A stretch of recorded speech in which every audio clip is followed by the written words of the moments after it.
कहानी की शुरुआत में बेथ और कैमरॉन नाम के एक कपल को दिखाया जाता है। इस टाइम बेथ प्रेग्नेंट है और कैमरॉन उसे उसकी मॉम के घर लेकर जा रहा है। तभी कैमरॉन को मिरर में एक ट्रक दिखाई देता है जो उनकी गाड़ी के पीछे आ रहा था। कैमरॉन उसे साइड दे देता है, लेकिन इसके बावजूद ट्रक वाला कैमरॉन की कार को टक्कर मारने की कोशिश करता है, जिससे कैमरॉन की कार डिसबैलेंस होकर सड़क के नीचे उतर जाती है। लेकिन कैमरॉन किसी तरह गाड़ी को संभाल लेता है, जिससे उनका एक्सीडेंट होते होते बच जाता है। कैमरॉन को समझ में नहीं आता कि उस ट्रक वाले ने ऐसा क्यों किया। इन दोनों का सफर अभी लंबा था, इसीलिए दोनों आज रात एक मोटेल में स्टे करने का डिसाइड करते हैं। इसके बाद दोनों मोंटगोमरी नाम के एक छोटे से टाउन में पहुंचते हैं। फिर कैमरॉन रूम बुक करने के लिए एक मोटेल में जाता है, लेकिन वहाँ का रिसेप्शनिस्ट हैंक बहुत अजीब लगता है, क्योंकि वो कैमरॉन के सामने ही बेथ पर कमेंट करता है और उनके होने वाले बेबी के लिए भी रेंट मांगता है। कैमरॉन की कार में फ्यूल कम था, इसीलिए वो यहाँ स्टे करने के लिए रेडी हो जाता है। इसके बाद दोनों वहाँ के स्विमिंग पूल के पास जाकर रेस्ट करने लगते हैं। उसी समय वहाँ पर एक आदमी और एक औरत आती हैं, जो इन दोनों की ओर बहुत अजीब तरह से देखने लगते हैं।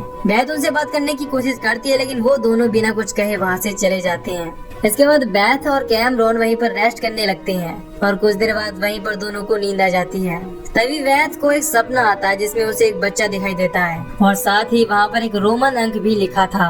ये देखकर बेथ डर जाती है और उसकी नींद खुल जाती है। इसके बाद वो कैमरॉन से बताती है कि मैंने फिर से वही सपना देखा था। इस पर कैमरॉन उसे समझाता है कि वो सिर्फ एक सपना है, इसीलिए तुम्हें उसके बारे में ज्यादा नहीं सोचना चाहिए। इसके बाद दोनों सोने के लिए अंदर चले जाते हैं। कुछ देर बाद बेथ को नींद आ जाती है, लेकिन कैमरॉन को नींद नहीं आ रही थी, इसीलिए वो खाने के लिए बाहर जाने का डिसाइड करता है और बेथ के लिए वहाँ पर एक नोट भी छोड़ देता है। अब कैमरॉन खाने के लिए एक रेस्टोरेंट पर जाता है, लेकिन उसे वहाँ पर कुछ भी नहीं मिलता। इसके बाद वो अपनी कार में आ जाता है, लेकिन फ्यूल खत्म हो जाने की वजह से उसकी कार स्टार्ट नहीं होती, इसलिए कैमरॉन अब वापस रूम पर आ जाता है। लेकिन जब वो अंदर जाता है तो बेथ वहाँ पर नहीं थी। कैमरॉन उसे वहाँ चारों तरफ खोजता है, लेकिन बेथ कहीं भी दिखाई नहीं दे रही थी, इसीलिए कैमरॉन पुलिस के पास कॉल करता है। जिसके कुछ देर बाद यहाँ पर एक पुलिस ऑफिसर आता है। अब कैमरॉन को हैंक पर शक होता है, क्योंकि उसने बेथ पर कमेंट किया था, इसीलिए वो पुलिस ऑफिसर से पूरे मोटेल की तलाशी लेने के लिए बोलता है, लेकिन पुलिस ऑफिसर उसे ऐसा नहीं करने देता। इसके बाद कैमरॉन पुलिस ऑफिसर से बेथ के मिसिंग होने की रिपोर्ट लिखने के लिए बोलता है, लेकिन पुलिस ऑफिसर मिसिंग रिपोर्ट भी नहीं लिखता। इन सभी बातों से कैमरॉन फ्रस्ट्रेट हो जाता है और हैंक को पीटने के लिए जाता है। जिसके बाद वो पुलिस ऑफिसर कैमरॉन को मारकर बेहोश कर देता है। इससे पता चलता है कि वो पुलिस ऑफिसर हैंक से मिला हुआ है और बेथ को गायब करने में इनका भी हाथ हो सकता है। अगले सीन में एक बच्चे की आवाज सुनाई देती है और बेथ की जब आँख खुलती है तो वो खुद को एक अबैंडन्ड वेयर हाउस के अंदर एक बाथ टब में देखती है। तभी बेथ अपने पेट पर टांका लगा हुआ देखती है, जिससे बेथ समझ जाती है कि किसी ने सी सेक्शन करके उसके बेबी को चुरा लिया है, जिसकी वजह से वो बहुत दुखी हो जाती है। इसके बाद वो उस टब से बाहर आती है। वहाँ पर उसे एक शर्ट दिखाई देती है, जिस पर वही रोमनक लिखा था, जिसे बेथ ने अपने सपने में देखा था। बेथ वो शर्ट पहनकर रूम से बाहर आ जाती है और अपने बच्चे को खोजने लगती है। वहाँ पर उसे वैसे ही और भी रूम दिखाई देते हैं। इसके बाद बेथ वेयर हाउस के बाहर आ जाती है और वहाँ से भागने की कोशिश करती है, लेकिन वो वेयर हाउस चारों तरफ से सिक्योर था। तभी थकान हो जाने के कारण बेथ वहीं पर गिर जाती है। फिर उसे वहाँ पर और भी दो लेडी दिखाई देती हैं, जिनके पेट पर भी सी सेक्शन बना हुआ था, यानी कि उनके बच्चों को भी चुरा लिया गया था। फिर वो दोनों लेडी उसे उठाकर वेयर हाउस के पास ले जाती हैं। वहाँ पर एक और लेडी दिखाई देती है, जिसके साथ भी यही सेम चीज हुई थी। इन तीनों का नाम वेरोनिका, एवी और एलिसन होता है। इसमें से एलिसन एक डॉक्टर है। तभी इनको वेयर हाउस से एक लेडी की चिल्लाने की आवाज सुनाई देती है। इसके बाद ये चारों आवाज को फॉलो करते हुए अंदर जाती हैं। वहाँ पर इनको बहुत सारा खून दिखाई देता है, जिसको फॉलो करने पर इनको लॉकर रूम में एक लेडी मिलती है, जिसके स्टिचेस खुल गए थे। ये देखकर वो उस लेडी को बैंडेज लगाने की कोशिश करती है। तब वो इनसे कहते हैं कि मेरा बच्चा ब्लू है, इसीलिए अगर वो तुम्हें मिले तो प्लीज उसका ख्याल रखना। इसके बाद उस लेडी की डेथ हो जाती है, लेकिन इनको समझ में नहीं आता कि उस लेडी ने क्यों कहा कि उसका बच्चा ब्लू है। दूसरी तरफ पुलिस ऑफिसर कैमरॉन को अपने साथ लेकर जा रहा था। तभी कैमरॉन उसकी गन लेकर उसे गाड़ी रोकने के लिए मजबूर कर देता है। इसके बाद वो अपनी हथकड़ी खुलवाता है और फिर उस हथकड़ी से पुलिस ऑफिसर को एक पेड़ में बांध देता है। इसके बाद वो उसकी गाड़ी लेकर बेथ को खोजने निकल जाता है। वहीं बेथ और बाकी तीनों लेडी अपने बच्चों को ढूंढने का डिसाइड करती हैं, इसीलिए वो दो ग्रुप बनाकर वेयर हाउस के अंदर जाती हैं, जिसके एक ग्रुप में एवी और एलिसन होती हैं, जबकि वेरोनिका बेथ के साथ जाती है। फिर दिखाया जाता है कि दो लोग सीसीटीवी कैमरे से उन पर नजर रख रहे थे। अब इवी और एलिसन एक रूम के अंदर पहुंचती हैं। वहां से इवी को एक कैमरा मिलता है जिसे वो एलिसन की गर्दन में लटका देती है और वहां से आगे चली जाती है। लेकिन एलिसन वहां कुछ देर रुक जाती है जिसकी वजह से वो इवी से अलग हो जाती है। दूसरी तरफ बेथ और वेरोनिका भी एक रूम में पहुंचती है जहाँ पर बेथ को बहुत सारे विक्टिम की पिक्चर्स दिखाई देती है। इससे इनको समझ आ जाता है कि इनके साथ जो चीज हुई है वो चीज इनसे पहले बहुत सारे लोगों के साथ हो चुकी है। एलिसन वेयर हाउस में भटकते हुए एक रूम में चली जाती है जहाँ पर एक लेडी उसके पीछे से आकर उस पर अटैक कर देती है जिससे एलिसन चिल्लाने लगती है और उसकी आवाज सुनकर इवी, बेथ और वेरोनिका वहाँ पहुँचती हैं। लेकिन एलिसन अब मर चुकी थी। अब बेथ नोटिस करती है कि उसका स्टिच खुल गया है जिसके अंदर से उसे एक ग्रीन कलर का टैग मिलता है। लेकिन किसी को भी समझ में नहीं आती कि किडनैपर ने उसके पेट में ये टैग क्यों डाला। तभी इवी को कैमरे में उसके जैसी एक लेडी की पिक्चर मिलती है जिसे एलिसन ने क्लिक किया था और ये उसी लेडी की पिक्चर थी जिसने एलिसन पर अटैक किया था। अब कैमरॉन हैंक के पास जाता है और उसे गन पॉइंट पर लेकर बेथ के बारे में पूछता है। इसके बाद हैंक उसे बताता है कि मेरे पास एक लेडी कॉल करती है और जब उसे पता चलता है कि यहाँ पर कोई प्रेग्नेंट लेडी है तब वो उसे किडनैप करके यहाँ के एक वेयर हाउस में ले जाती है।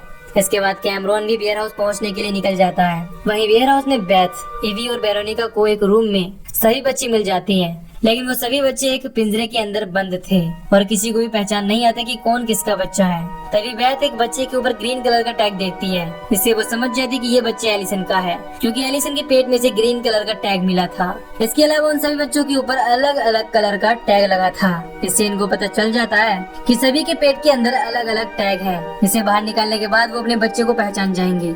अब यहाँ पर इनको ये बात भी समझ में आ जाती है कि जिस लेडी ने लोगर वाली लेडी और एलिसन को मारा था उसे टैग के बारे में पता है और वो सभी लेडी को मार कर उनका टैग कलेक्ट करना चाहती है क्योंकि लास्ट में जो आखिरी टैग बचेगा उसकी मदद से वो अपने बच्चों को पहचान जाएगी और उसे अपना स्टिच भी खोलना नहीं पड़ेगा।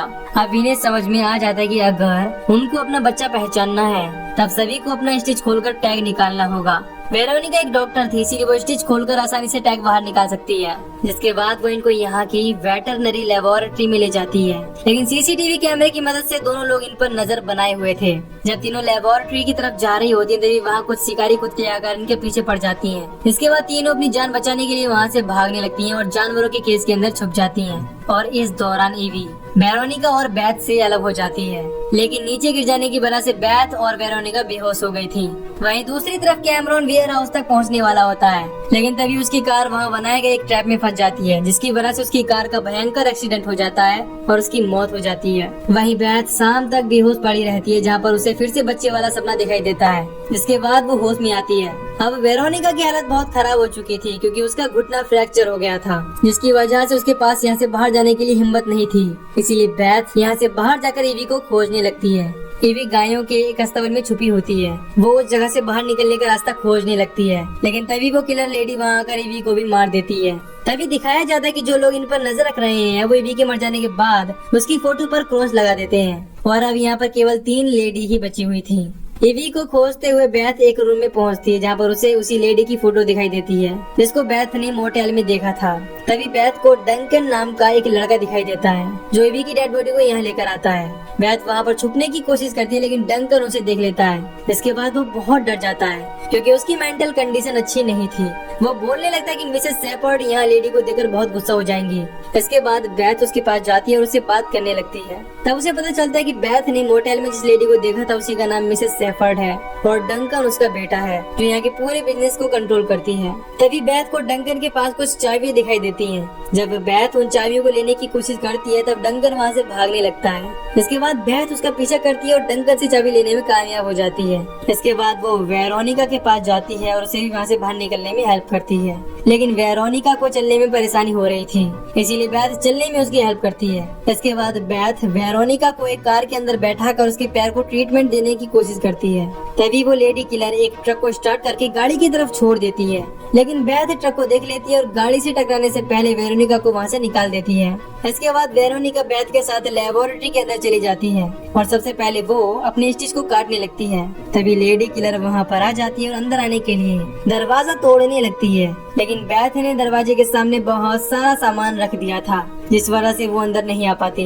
लेकिन इसके बाद वो लेडी किलर लेबोरेटरी की लाइट को बंद कर देती है जिससे वेरोनिका को स्टिच खोलने में प्रॉब्लम होने लगती है। अब इसके बाद बेथ लाइट लाने के लिए वहाँ से चली जाती है। उसी समय लेडी किलर वहाँ आकर वेरोनिका की गर्दन में चाकू मार देती है और उसके पेट में से टैग को निकालने लगती है। तभी बेथ वहाँ आकर वेरोनिका को बचाने की कोशिश करने लगती है। इसके बाद बेथ और उस लेडी के बीच फाइट होने लगती है। वो लेडी बेथ की स्टिच को भी खोलने की कोशिश करने लगती है। तब बेथ उस लेडी को किक मार कर एक नुकीली रोड पर गिरा देती है। इससे रॉड उसकी बॉडी में घुस जाती है। अब बेथ वेरोनिका के पास जाती है, जो अब बहुत बुरी तरह से जख्मी हो चुकी थी। मरने से पहले वेरोनिका बेथ को बताती है कि उसका टैग येलो कलर का था। वेरोनिका की मौत से बेथ बहुत अपसेट हो जाती है और रोने लगती है। तभी वो देखते हैं कि जख्मी लेडी किलर वहाँ से भाग गई है। जब बेथ उसे ढूंढने लगती है तो वो उसे एक बाथरूम के अंदर मिलती है, जो अपने टैग को निकाल कर एक होल के अंदर डालने वाली थी। तब बेथ उसे ऐसा करने से रोकती है, क्योंकि यहाँ पर टोटल 6 लेडी को लाया गया था और मर्डर करके उस लेडी ने 4 टैग कलेक्ट कर लिए थे। इसमें अब केवल ये दोनों जिंदा बचे हैं। इसीलिए अगर बेथ को वो 5वां टैग मिल जाएगा, तब उन 5 टैग के अलावा जो बचेगा वही टैग वाला बेबी यानी कि बच्चा बेथ का होगा। इसके लिए बेथ को अपना टैग निकालना नहीं पड़ेगा। तब वो लेडी बेथ से कहती है कि अगर तुम प्रॉमिस करो कि तुम मेरे बच्चे की देखभाल करोगी तो मैं अपना टैग तुम्हें दे सकती हूँ। बेथ उसकी शर्त मान जाती है।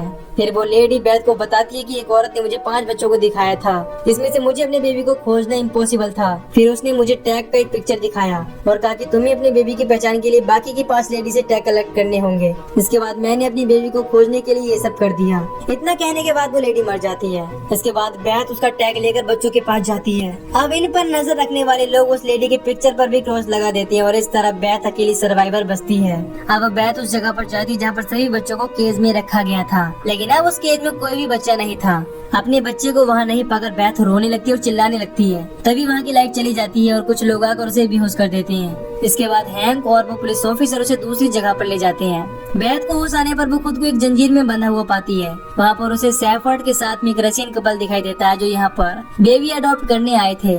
इसके बाद सैफर्ड बेथ के बच्चे को उस रशियन कपल को दे देती है। बेथ पहचान जाती है कि वो उसी का बच्चा है, क्योंकि उसने लेडी कलर के पास से जो 5 टैग कलेक्ट किए थे उसमें से वायलेट कलर नहीं था, जबकि उस बच्चे के ऊपर वायलेट टैग लगा था। अपने बच्चे को खुद से दूर होता देख बेथ बहुत रोने लगती है। जिसके बाद सैफर्ड उसके पास आती है और उस वेयर हाउस में चल रहे एक्सपेरिमेंट के बारे में बताती है। दरअसल सैफर्ड यहाँ पर कुछ प्रेग्नेंट लेडी को किडनैप करके लाती है और उनके बच्चे को उनसे चुरा लेती है। फिर इसी तरह गेम शुरू हो जाता है और लास्ट में जो सर्वाइवर बचता है, सैफर्ड उसके बच्चे को बहुत ज्यादा पैसा लेकर बेच देती है, क्योंकि अडॉप्ट करने वाले को लगता है कि लास्ट सर्वाइवर सबसे स्ट्रॉन्ग है और इसीलिए उसका बेबी भी स्ट्रॉन्ग होगा। अब वो रशियन आदमी बेथ को शूट करने जाता है, तभी डंकन वहाँ आकर उस आदमी पर गन पॉइंट कर देता है। जिसके बाद सैफर्ड उससे वहाँ से जाने के लिए बोलती है और बेथ उससे हेल्प मांगने लगती है। इसके बाद डंकन अब बेथ की बात मानने लगता है। ये देखकर सैफर्ड रशियन आदमी से डंकन को शूट करने के लिए बोल देती है, जिसके साथ डंकन भी उस रशियन कपल को शूट कर देता है। इसके बाद सैफर्ड बच्चे को लेकर वहाँ से भागने लगती है। अब बेथ भी खुद को आजाद करके उसका पीछा करने लगती है। तभी उसे बच्चे की रोने की आवाज सुनाई देती है। जब वो वहाँ पहुँचती है तो उसे वहाँ पर उसका बच्चा मिलता है, जिसे देखकर बेथ बहुत खुश होती है। तभी सैफर्ड वहाँ आती है और बेथ को बताती है कि उसे भी यहाँ से बिल्कुल इसी तरह अडॉप्ट किया गया था, यानी कि बेथ अपनी एडॉप्टिव पेरेंट्स के साथ रहती है। लेकिन बेथ उसकी बातों पर यकीन नहीं करती। इसके बाद सैफर्ड उसे उसकी फाइल देती है। इसमें बेथ को उसके बायोलॉजिकल पेरेंट्स के बारे में पता चलता है। ये सब जानकर बेथ को उस पर बहुत गुस्सा आता है और वो उसे शूट करने जाती है, लेकिन उसकी गन खाली थी। इसके बाद दोनों की आपस में फाइट होती है और बेथ अपने हाथों से उसके पेट को फाड़ कर मार डालती है, क्योंकि वो उसे अपना दर्द महसूस कराना चाहती थी। इसके बाद वो अपने बच्चे को लेकर बाहर आ जाती है। वहाँ पर अब पुलिस भी आ गई थी। इसके बाद पुलिस उसे कैमरॉन का पर्स दे देती है और उसे बता देती है कि कार एक्सीडेंट में कैमरॉन की मौत हो गई है। ये बात सुनकर बेथ बहुत ज्यादा दुखी हो जाती है। इसके बाद कुछ महीने बाद का सीन दिखाया जाता है और बेथ अब अपने बायोलॉजिकल मदर की कब्र के पास जाती है। फिर वहाँ उसे पता चलता है कि एक बूढ़ा आदमी इस कब्र के पास हमेशा आता रहता है। बेथ को लगता है कि वो बूढ़ा आदमी उसका फादर है, इसीलिए वो उससे मिलने जाती है और इसी के साथ यहीं पर ये मूवी खत्म हो जाती है। तो दोस्तों, अगर आपको इस मूवी की एक्सप्लेनेशन पसंद आई हो तो वीडियो को लाइक और चैनल को सब्सक्राइब कर दीजिए। बाकी मैं मिलूंगा आपसे न्यू वीडियो में। Take care, love you, bye bye.